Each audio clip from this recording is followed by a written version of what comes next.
Okay, so first things first, thanks for all the suggestions and comments on the last video. I really appreciate it. Really happy to just hear what you guys want to see. And so if you haven't left some suggestions or questions that you'd like me to address, like go back, do that. I appreciate it.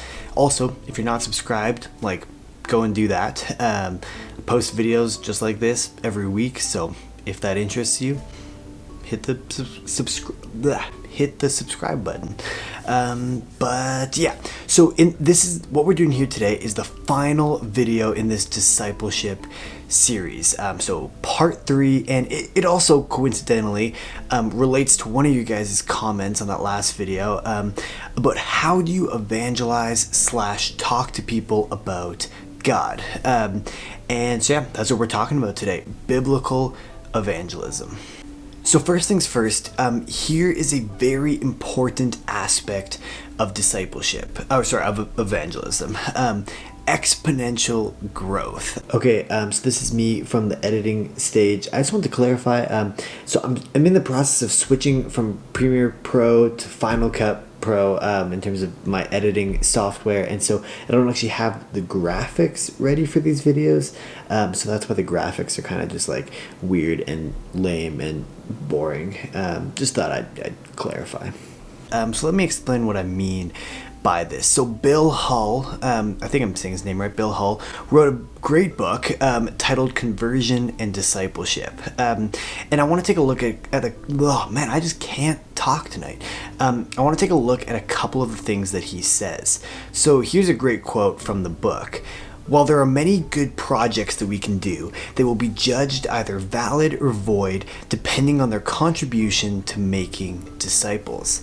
So this idea of making disciples is so central to the Christian life. And the idea is that we make disciples who make disciples. The idea that Bill Hull gets at in his book is that we're not just out to convert people, but to disciple people. And disciples live as Jesus lived. Jesus is counting disciples, not decisions. And as we go out into the world, we're not just trying to convince people to make a decision, and then we check them off our list, but we're called to disciple them, to build a relationship with them, and they then go out and make more disciples, and thus exponential growth. 1 Peter 3:15 says, "Always be prepared to give an answer to everyone who asks you to give the reason for the hope that you have, but do this with gentleness and respect."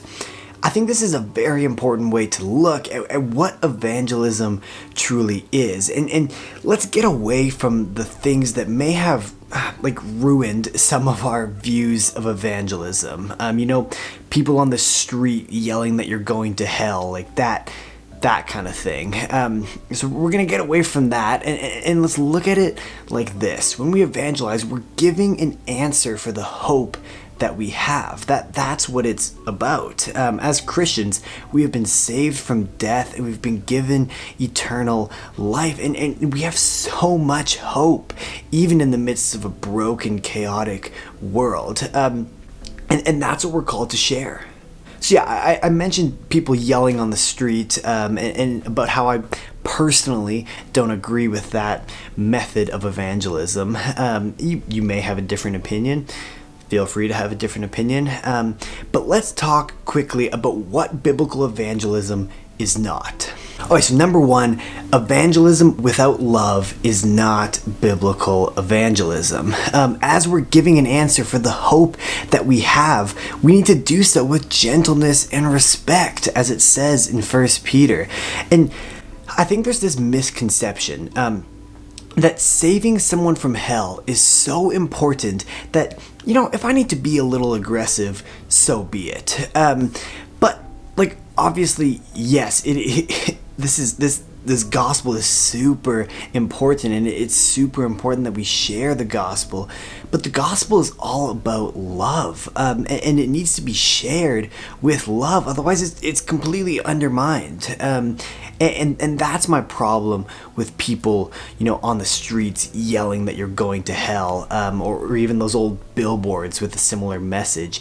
It's just not very loving. On a similar note, biblical evangelism is not forceful. I think of Jesus in John 6. He's done all these miracles. He fed the 5,000. And then he says something that the people find hard to grasp. He says, "Truly, truly, I say to you, unless you eat the flesh of the Son of Man and drink his blood, you have no life in you." I think even us today kind of read this and are like, what? Like, that doesn't make any sense. And so people at this time were kind of in the same boat. They're like, this is strange. I can't believe Jesus is saying this. Like what? And so and it says that after Jesus says this, many of his disciples turned back and no longer walked with him. And does Jesus just grovel at the feet of those who left him, begging them to come back and follow him?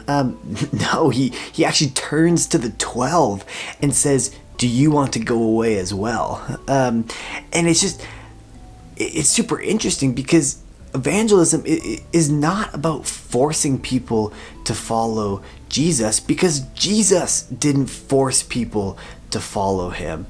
He gave them a choice. Okay, so as we kind of come to the end of this video, let me just give a quick recap. So biblical evangelism is about exponential growth. It's about sharing our hope, and it's loving and gentle. So yeah, those are some of my thoughts on biblical evangelism. Let me know in the comments if there's something that you would add. I know this is obviously not a comprehensive look at evangelism, so yeah, let me know what kind of things you would add to this topic in this discussion. But yeah, have a great day, and I'll see you guys next week.